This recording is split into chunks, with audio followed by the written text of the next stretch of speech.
boarding schools and mission schools. Yeah.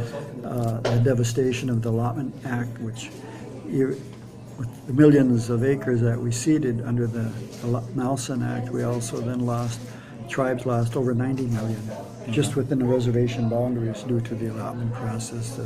Our people were still dying of diseases they couldn't even name because of the lack of money appropriated to the Indian Health Service to have adequate hospitals and health care for our people, as even though we've got our own doctors and medicine people that can heal us spiritually with medicines, and they're putting those people in prison, and then they got these hospitals called Indian hospitals and Indian TB sanitariums that are inadequate to give us the quality health insurance, and so our people are still dying because of the ineptness, the lack of funding, and just the racism and prejudice that exists within those people who are running those systems and institutions. And so what it begins to create and within our people is a sense of being inferior, of this feeling and thinking that we're treated as inferior human beings. That what they're saying is that Americans or the United States government have a superior way of life, have superior spiritual beliefs, which was Christianity, and that if we don't adopt those ways, then we're really not even human. They don't even have to treat us as human beings, so they can treat us, they can kill our children in those boarding schools, which they did. Okay. Those boarding schools happened 1890s, right? 1890s, around there? They went into the 1920s. The Morrin report, they started closing some of the worst after the Morrin report, but a lot of them still stayed open in the 30s, 40s, 50s, and those policies were still intact. To stop you from speaking. It wasn't really until after Kennedy got elected in the 1960s that, up till the late 1960s, that this whole mindset of assimilation eased off. That they didn't force our children. And so then the boarding schools continued, like Haskell and Philandrew, but at least now today there are still boarding schools that people send their children to. But at least now we can still speak our language. They even have language classes. They have Indian history class.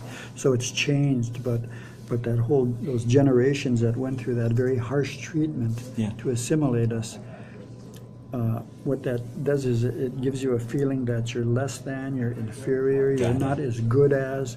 So you began to see the internalization of that, and a lot of our people then would assimilate and become Christians. Would tend to believe then, if you follow traditional ways, if you go to ceremonies, that's a pagan way. That's pagan. That's savage. That we should. So they've mixed up our people in their thinking, and so what that causes. And you have So my mother. In 1934, of course, then they passed the Indian Reorganization Act to undo the damage of the allotment process and then acknowledge we have a right to internal self-governance. And they created these constitutions in English that 95% of the tribes adopted. They developed a corporate charter. And so all these times are all of our ancestors, my dad graduated. My mother didn't. What did your dad graduate with? From high school. Oh, he graduated from high school? From high school. Okay. Did you ever go to college? Yes, he went to business college after World War II. Okay. And then what did you graduate with? You said you went to the University of Minnesota. Criminal Justice Studies and American Indian Studies. Okay, that's very nice. Quick question about the boarding schools. So that causes historical trauma. What I'm trying to do is, I got to understand what happened then to understand what's happening now. And that there's this... even though we have schools that have Indian courses, trying to teach, I'm still not really teaching our history, that there's a very adverse relationship or thinking about the educational systems, even though our parents say, you got to go get an education. So you got the educational system set up in this country. Yeah. And who created the University of Minnesota, who created all the public high school, private high school systems, private college systems and universities, who created them? What group of folks created them? And I'll say from a racial classification. Okay. I would have to say white males. Well, that's the racial classification for people who would beginning in 1607 Yeah. and after that immigrate to the United States, and their national name would be American, but their racial classification is white. And we will then be given a racial classification, American Indians, Okay. People from South America and initially from Mexico who were brought up to do Okay. slave labor. They will be called Chicano, and out today they're called Hispanic Latino. Okay. And then there will be another group called Asian Americans, and then there'll be another group called African Americans. Those are the racial classifications that we all wear.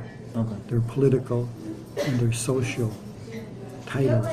Okay, so if all the institutions and educational systems were created by white people, for white people, and then within how they operate from a cultural perspective, right? Yes. Which is called what? What's the culture?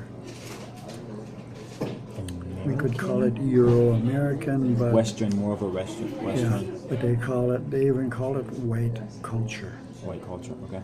So and again, even going back, there's a different worldview. There's a different worldview of education. Okay. And so now they've tried to fit all of the other racial classified people Okay. into this educational system that does not acknowledge or recognize the educational perspective, the educational perspective of those groups. Okay. Got it. And so we have to go to these universities and we have to fit into the environment, the way they operate, follow those rules and regulations, and many times those go against the grain. Okay. And so we have problems. So yet many of our people don't graduate from college, let alone don't graduate from high school.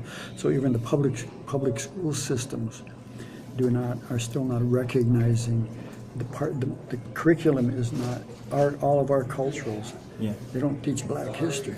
They don't teach Indian history. They don't teach Asian history. They don't teach Latino or Hispanic history. They teach American history or world history, but we're left out of the world history. Got it. Because we've been blended or pulled into American history. And you know how American history is taught? Yeah. I It's know. taught, even people from Europe, who ancestors hundreds of years ago who emigrated here, it's not even really coming from their cultural perspective. It's coming from another culture called white culture. And so we go there and we've never felt welcome in those systems unless we assimilated, unless we conformed, unless we somehow compromised our cultural being. Got it. And that's still going on today. And then of course, you've got to remember that our communities were always extreme pockets of poverty because of racism, because of race prejudice. And so you're growing up in very poor, just surviving, the survival mode of living. And then plus we still got like the highest suicide rates, the highest. And so you got all these things going on in our people's minds, and we got our kids now that it might have been a couple generations before it was alcohol that's devastated our communities. To deal with the racism and the race prejudice, the images that they still have in 2014 about us. There are stereotypes. It's like on November 2nd, they're going to have a protest about Redskins. The word Redskin. And so... Can I cut you off right there? Yeah. Okay. I just as soon as while you're talking, I just seen this email from the University of Minnesota talking about the name Redskins, and as you probably know, that the team Redskins are going to be coming to November 2nd. Yeah, November 2nd. Can I read you and then get your opinion? Sure. It says, to the Twin Cities campus community, today we are pleased to announce that the lineup of educational programming in the university will offer in advance of Sunday, November 2nd, Washington, Minnesota NFL game at TCF Stadium. Our programming goals is to increase awareness, discussion about, and understanding of the effects of stereotypes of the native Indian mascots and logos. Many students, faculty, and staff expressed a desire to show public opposition to Washington playing on campus.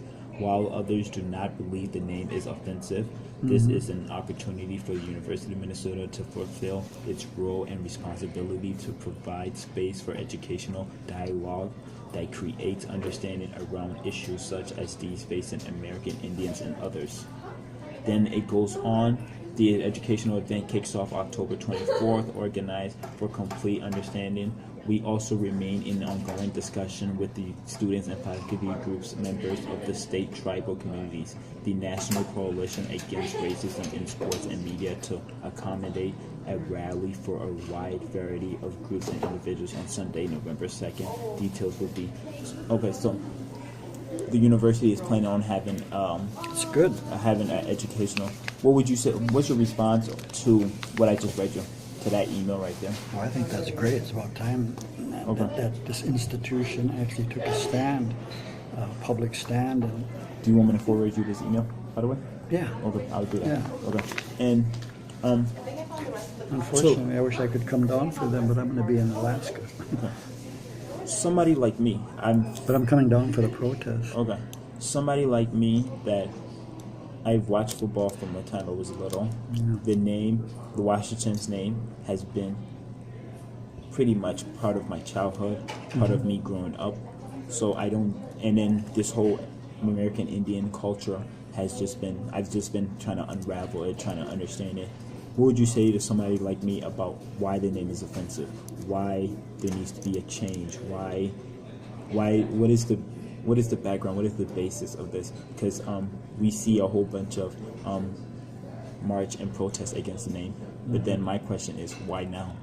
Why now? Why are the protests just starting out? Why weren't they done 10 years, 20 years, 30 years ago? Why is it just like, because the NFL is making so much money, let's go get our piece of the pie?